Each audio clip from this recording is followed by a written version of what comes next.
Hey everyone, Andy Dahlman here. Thanks for tuning in.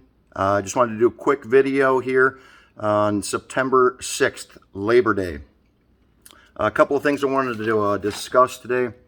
First of all, I was looking at the local newspaper here, the Wausau Daily Herald. And this is from yesterday, but I was looking at a story now that I got a chance to look the paper over, titled Several Factors Driving Workforce Shortage. Solving Crisis in State Won't Be an Easy Fix by Natalie Brophy, Appleton Post-Crescent. And she goes on about the troubles that businesses are having to find staff right now. Here's something I found interesting. Wisconsin businesses are facing an unprecedented shortage of workers as thousands of jobs are left unfilled, and employers across industries are struggling to find workers, even as the state's unemployment rate has fallen to a close to pre-pandemic level. I'm going to say that again.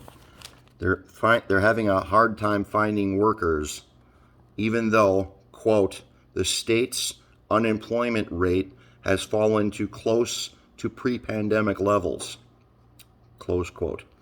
So that got me thinking, how is that possible?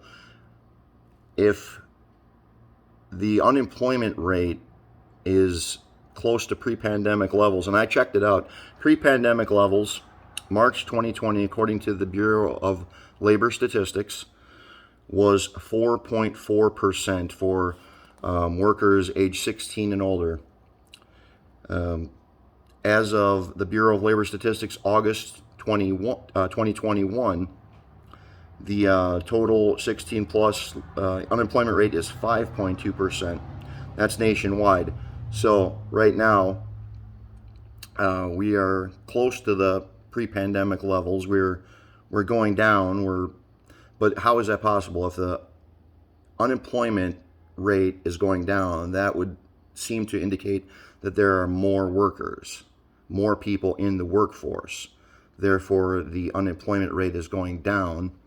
If unemployment rate is going down because there are more workers taking the jobs available, if you've driven down any main street, which she also gets into in this article, anywhere in the state of Wisconsin, or probably the rest of the other 49 states as well, you must have your eyes closed if you haven't seen all the help wanted signs.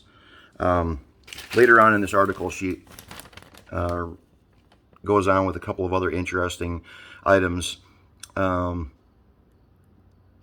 impacts of the labor shortage. Supply chain disruptions, limited economic growth, businesses cutting back services or hours, and these problems will only worsen as the shortage persists. And that kind of caught my attention. The supply chain disruptions kind of cut close to home, because as I'm looking at my trusty receipt here, I bought some furniture from my local furniture outlet in, let's see, what's the date on it? June 4th, 2021. And in all fairness, I had some problems with that piece of furniture, so I changed that out for another piece of furniture about a week later, and I ordered two other pieces in addition to that, 2 beds and a chair. Today is September 6th, 2021. The original order was placed on the 4th of June. So we're talking July, August, September. We're talking 3 months. I'm still waiting for my furniture. Just to go hand in hand with the supply chain disruptions. Again, early on, a lot of factories were closed unless they had anything to do with food, deemed non-essential. Later on, when they were reopened with safeguards, everything was backed up. That's the situation even today. To make matters worse, we've got people that have chosen to retire, that were eligible to retire. Now they've just gone ahead and done it in COVID times. For health reasons, just to avoid the mask situation. You know, everybody's got their own reason for retiring, but I'm sure a lot of people did it just to get out of the the situation that everybody that's still in the workforce has to deal with on a day-to-day basis. One other thing I found interesting in this article was that Wisconsin has a non-farm labor force of about 2.9 million people, a number that has been growing since the pandemic shut down many businesses in early 2020. But that's still about 120,000 workers shy of the pre-pandemic peak of nearly 3 million. Meanwhile, nearly 121,500 people are unemployed, which puts the state's unemployment rate at 3.9 as of July, virtually unchanged since January and still above the pre-pandemic level, according to the Department of Workforce Development.